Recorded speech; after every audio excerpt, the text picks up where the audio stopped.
آج نظام انصاف کی ایک دلچسپ کہانی سناتا ہوں جو میں نے چودھری غلام حسین صاحب سابق جج کی کتاب جج جنرل اور جنتا میں پڑھی تھی۔ کہانی کی کچھ اس طرح ہے کہ جب سکھوں کا دور حکومت تھا اور جہاں آج کل لاہور ہائی کورٹ کی نئی عمارت ہے، تو اس قدیم عمارت کو جہاں سکھ فیصلے کرتے تھے وہ تو ڈھا دی گئی ہے۔ تو کچھ اس کی کہانی سناتے ہیں کہ جہاں پہ شیر سنگھ نے رنجیت سنگھ کا جو بیٹا تھا اس نے یہ فیصلہ کیا تھا، اپیل کا فیصلہ۔ 1835 کی بات ہے، پرانی انارکلی میں سکھوں کی ایک ریجمنٹ رہتی تھی چھاونی میں، اور وہ فرانسیسی جنرل وینتورا کے زیر کمان تھی۔ اس کا ایک سپاہی لاہور شہر یعنی اندرون فصیل جو لاہور تھا وہاں دہی لینے گیا، 2 پیسے کا دہی۔ وہ 2 پیسے کی دہی پتے میں جو کون کی شکل کا بنا ہوا پتا تھا اس میں اس نے ڈال کے دے دی، وہ لے کر آ گیا۔ جب وہ اپنی چھاونی میں پہنچا تو اس نے دیکھا کہ دہی کم ہو گئی وزن کی، تو اس نے جنرل وینتورا کی شکایت کی کہ جناب دیکھیں دکاندار نے مجھ سے ٹھگی کی، پیسے اس نے 2 پیسے لیے، 2 پیسے لیے، رقم پوری لی، لیکن مجھے دہی کم دی۔ جنرل وینتورا کو بڑا غصہ آیا، فوراً دکاندار کو بلایا اور اس سے باز پرس کی، دہی کو تولا کے دیکھا، دہی کم نکلی، تو اس نے جرمانہ بھی کیا اور جرمانے کی رقم دکاندار کو بھرنا پڑی اور 10 جوتے بھی لگوائے۔ دکاندار بیچارہ جرمانہ ادا کرنے کے بعد اور جوتے کھانے کے بعد شیر سنگھ کے پاس جا کے داد طلب ہوا کہ اپیل ماتحت عدالت کی شیر سنگھ سنتا تھا۔ شیر سنگھ جنرل تو اس پائے کا نہ تھا جتنا وہ وینتورا تھا، لیکن اس نے بھی دنیا دیکھی ہوئی تھی۔ اس نے اپنے ایک آدمی سے کہا کہ تم ایسا جاؤ اسی دکاندار سے 2 پیسے کی دہی لو اور اسی طرح پتے میں لے کر چھاونی میں اس جگہ پہنچو اور تولو۔ تو ظاہر ہے کہ اس سفر میں پتوں سے دہی سے پانی نکل کے گیا تھا تو کم ہو گیا تھا، لہذا اپیل میں اس کا جرمانہ معاف کیا گیا، بلکہ جرمانے کی رقم اس کو دلائی گئی، لیکن اس سے جنرل وینتورا کی شہرت کو سخت نقصان پہنچا تھا کہ اس نے جلدی میں ایک فیصلہ کیا اور جس کی وجہ سے ایک غریب بے گناہ کو سزا کاٹنی پڑی، یعنی جرمانہ بھی دیا اور جوتے بھی کھائے۔ چودھری غلام حسین لکھتے ہیں کہ ٹھیک اس کے سالوں بعد 1965 میں سمال کاز عدالت تھی جہاں پہ وہ مقرر تھے، اور اس زمانے میں حکومت کی پالیسی کے تحت ایڈیشنل سیشن جج بنائے جانے سے پہلے اس چھوٹی عدالت میں بالخصوص بھیجا جاتا تھا تاکہ چھوٹے مقدمات بھی ذہن میں رہیں۔ تو جب وہاں تھے تو ایک وکیل صاحب نے خود نالش کی آگے کہ جناب میں اپنے دوست کے ساتھ جا رہا تھا، لاہور سے باہر سفر کر رہا تھا، تو بمقام فلاں ایک سگریٹ کی دکان تھی، میں نے وہاں سگریٹ کی ڈبیا خریدی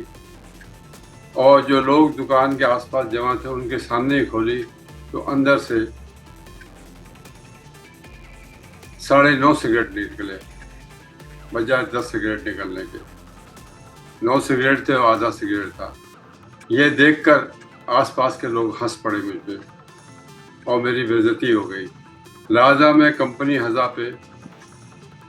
دعوے دار ہوں کہ میری ازالہ حافی کرے۔ چودھری غلام حسین کہتے ہیں میں نے سمنات فریقین کو روانہ کر دیا،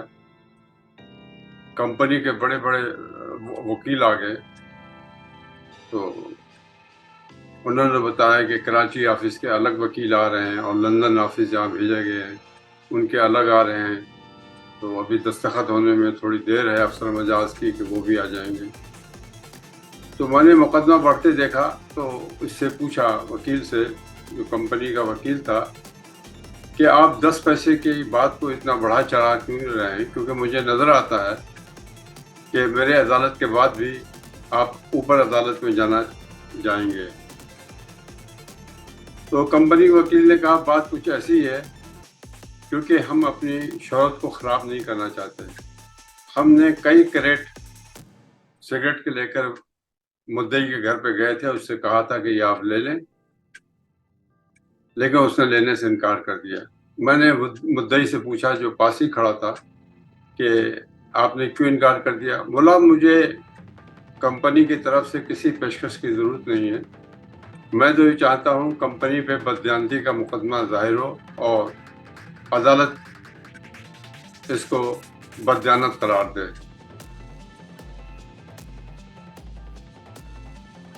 تو یہ کمپنی کے وکیل نے کہا کہ وہ ہر چیز برداشت کرنے کو تیار ہیں، لیکن بددیانتی کا لیبل نہیں لگائیں گے اپنے اوپر اور مقدمہ لڑیں گے۔ تو میں نے مدعی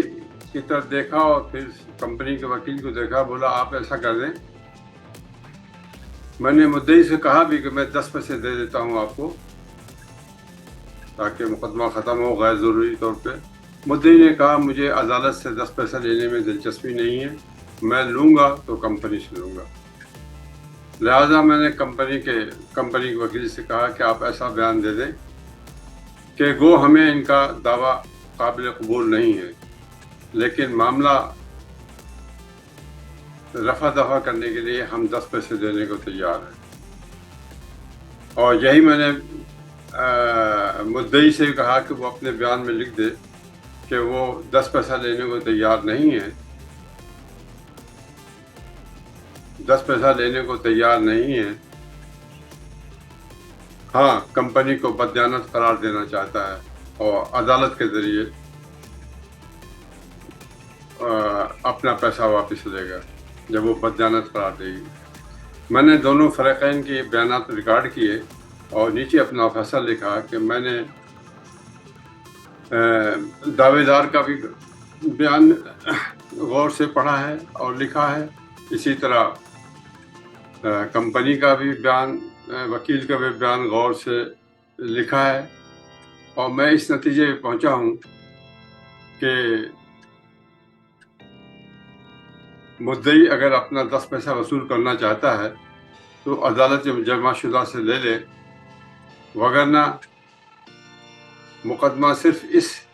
مدعی کی اس خواہش پہ آگے بڑھایا جائے کہ باقاعدہ وہ بددیانت قرار دے دے، تب وہ پیسہ وصول کرے گا۔ یہ قابل غور نہیں ہے اور نہ ہی قابل انصاف ہے۔ چنانچہ میں نے یہ فیصلہ کر دیا۔ یہ ایسا فیصلہ تھا کہ پھر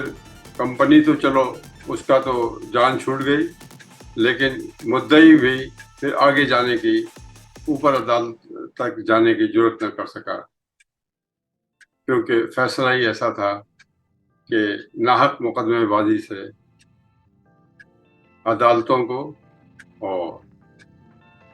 معاشرے کو بچانا تھا۔